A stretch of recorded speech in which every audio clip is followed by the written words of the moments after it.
നമസ്കാരം. കേരളത്തിൽ BJPക്ക് പല പദ്ധതികളും ഉണ്ടെന്നും അവർ കൃത്യമായി അതിനുവേണ്ടി ജോലിയെടുക്കുകയാണെന്നും ഞാൻ പല വീഡിയോകളിലൂടെ പ്രേക്ഷകരോട് പങ്കുവച്ചിട്ടുണ്ട്. പലരും പറയും അതെനിക്ക് BJPയോടുള്ള താല്പര്യം കൊണ്ടാണെന്ന്. എന്നാൽ അത് വാസ്തവമാണ് എന്ന് 2024 ലോക്സഭാ തെരഞ്ഞെടുപ്പ് കഴിഞ്ഞപ്പോൾ മനസ്സിലാക്കി കാണേണ്ടതാണ്.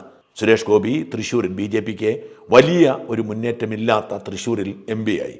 അതും ഏതാണ്ട് 3.25 ലക്ഷം വോട്ടിൻ്റെ ഭൂരിപക്ഷത്തിൽ. ആലപ്പുഴയിൽ ശോഭാ സുരേന്ദ്രൻ, തിരുവനന്തപുരത്ത് രാജീവ് ചന്ദ്രശേഖർ, ആറ്റിങ്ങൽ V മുരളീധരൻ ഇവരൊക്കെ നേടിയ വോട്ടുകൾ സമാനതകളില്ലാത്തതാണ്.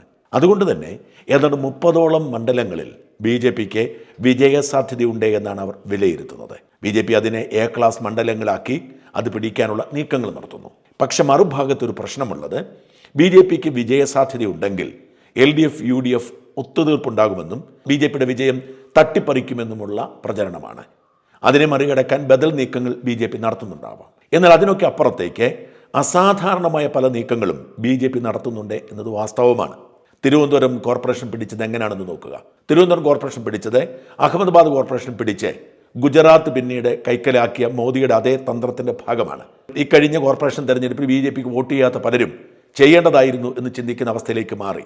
അവർ അങ്ങനെ ഒരു സാഹചര്യം ഒരുക്കുന്നത് നിയമസഭാ തെരഞ്ഞെടുപ്പിൽ CPMനും കോൺഗ്രസിനും വോട്ട് ചെയ്തിരുന്നവർ BJPക്ക് വോട്ട് ചെയ്യുന്ന സാഹചര്യം ഉണ്ടാക്കാനാണ്. അത്തരത്തിൽ ഒരു വശത്ത് നടക്കുമ്പോൾ തന്നെ ചില സർജിക്കൽ സ്ട്രൈക്കുകൾ എന്ന് വെച്ചാൽ BJPക്ക് സ്വാധീനമില്ലാത്ത മണ്ഡലങ്ങളിൽ ചില ഞെട്ടിക്കലുകൾ നടത്താനുള്ള രഹസ്യ നീക്കവും BJP ശക്തമാക്കിയിട്ടുണ്ട്. ഇതാണ് ഏറ്റവും ശ്രദ്ധേയമായിരിക്കുന്ന കാര്യം. 2018 ത്രിപുരയിൽ BJP ചെയ്ത അതേ രീതി ഓർക്കണം. 2013 ത്രിപുരയിൽ BJP ആകെ നേടിയത് 1% വോട്ടായിരുന്നു. എന്നാൽ 2018 43% CPMനെ രണ്ടാമതാക്കി.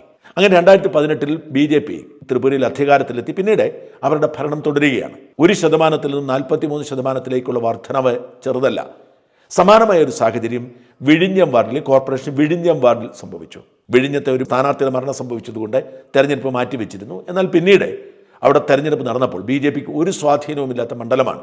ആകപ്പാടെ 300 വോട്ട് കിട്ടിയിടത്ത് 2400 വോട്ടായി ഉയർന്നു. ഇത്തരത്തിൽ ചില സർജിക്കൽ സ്ട്രൈക്കുകൾക്ക് BJP നീക്കം നടത്തുന്നു. അതിൽ ഒന്നിൻ്റെ കൃത്യമായ പരസ്യ പ്രഖ്യാപനമായിരുന്നു ഇന്നലെ മൂന്നാറിൽ നടന്നത്.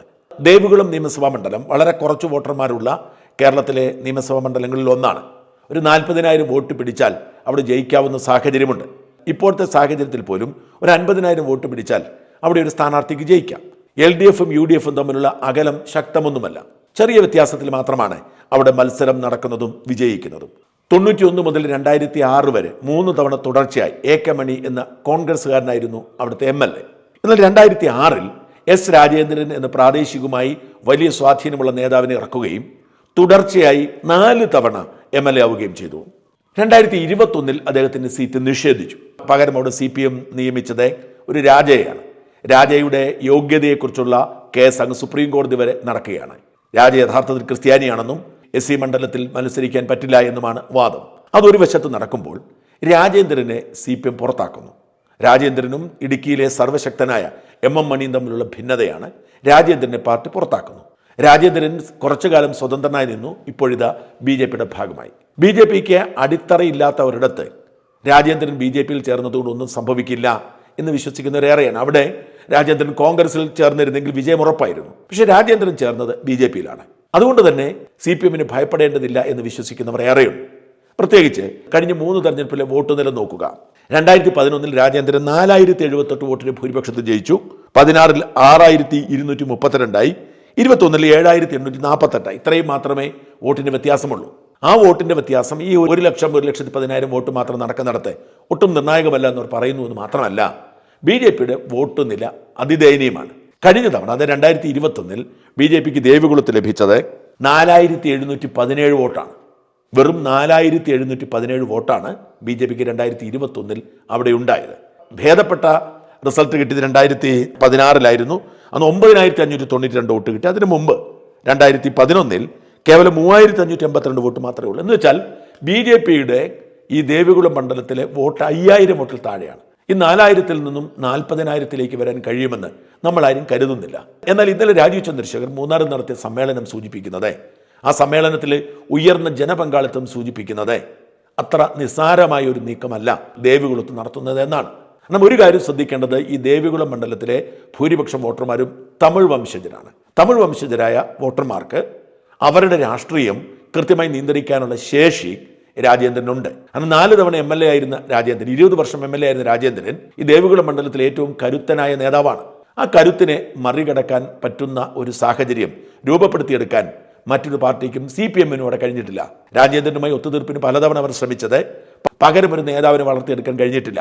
CPM-ന്റെ ലേബലിൽ MLA ആയെങ്കിലും രാജയ്ക്ക് ഒരു സ്വാധീനവും കഴിഞ്ഞ തവണ അവിടെ ഉണ്ടാക്കാൻ കഴിഞ്ഞില്ല. ഈ സാഹചര്യത്തിൽ വേണം നമ്മൾ രാജീവ് ചന്ദ്രശേഖർ നേരിട്ട് അവിടെ എത്തിയതിനെ കാണാൻ. രാജീവ് ചന്ദ്രശേഖർ തിരക്കിനിടയിൽ വിജയസാധ്യതയില്ലാത്ത മണ്ഡലത്തിലേക്ക് പോവേണ്ട കാര്യമില്ല. ഇതിൽ നിന്ന് മനസ്സിലാക്കുന്നത് രാജേന്ദ്രന് സ്വന്തം നിലയിൽ അവിടെ വലിയ സ്വാധീനമുണ്ട്. ആ സ്വന്തം നിലയിലുള്ള സ്വാധീനം വേണ്ട തരത്തിൽ പ്രയോഗിക്കാൻ രാജേന്ദ്രൻ തീരുമാനിച്ചിരിക്കുന്ന ഒന്നാണ്. ഇന്നലെ നടന്ന സമ്മേളനത്തിൽ കോൺഗ്രസിലെയും CPM-ലെയും ഒക്കെ അറിയപ്പെടുന്ന ആളുകൾ പലരും അവിടെ എത്തിയിരുന്നു. രാജേന്ദ്രനെ പിന്തുണച്ചുകൊണ്ട് CPI-യിൽ നിന്ന് പുറത്താക്കപ്പെട്ട ഗുരുനാഥൻ എന്ന നേതാവും ഉണ്ടായിരുന്നു. ഈ രണ്ടുപേരും CPM-ൽ നിന്ന് CPI-യിൽ നിന്ന് പുറത്താക്കപ്പെട്ട ഈ 2 നേതാക്കളും ഇന്നലെ സമ്മേളനം നടത്തിയപ്പോൾ ഈ 2 പാർട്ടിയിലുമുള്ള ആയിരക്കണക്കിന് ആളുകൾ, പ്രത്യേകിച്ച് തോട്ടം തൊഴിലാളി മേഖലയിൽ പ്രവർത്തിക്കുന്ന മനുഷ്യർ, അവിടെ ഏറ്റവും ശക്തമായിരിക്കുന്നത് തൊഴിലാളി യൂണിയനാണ്. INTC-യും CITU-യും AITUs ശക്തമാണ്. 3 യൂണിയനിലെയും പലരും അവിടെ എത്തിയിരിക്കുന്നു. മാത്രമല്ല രാജേന്ദ്രൻ BJP-യുമായി ബന്ധമുള്ള ഒരു മൾട്ടി സ്റ്റേറ്റ് കോഓപ്പറേറ്റീവ് സൊസൈറ്റിയുടെ ഒരു ശാഖയും അവിടെ തുടങ്ങിയിട്ടുണ്ട്. അവിടെ ഏറ്റവും പ്രധാനപ്പെട്ടത് സാമ്പത്തിക ഇടപാടുകളാണ്. ഇവർക്കൊക്കെ തൊഴിലാളികൾക്ക് ചെറിയ പലിശയ്ക്ക് ചെറിയ തുകകൾ എടുക്കേണ്ടത്, വലിയ തുകകളല്ല. അതിനുള്ള സാഹചര്യം ഒരുക്കാൻ വേണ്ടി BJP-യുടെ പിന്തുണയോടെ ഒരു മൾട്ടി സ്റ്റേറ്റ് കോഓപ്പറേറ്റീവ് സൊസൈറ്റിക്ക് തുടക്കമിട്ട് രാജേന്ദ്രൻ.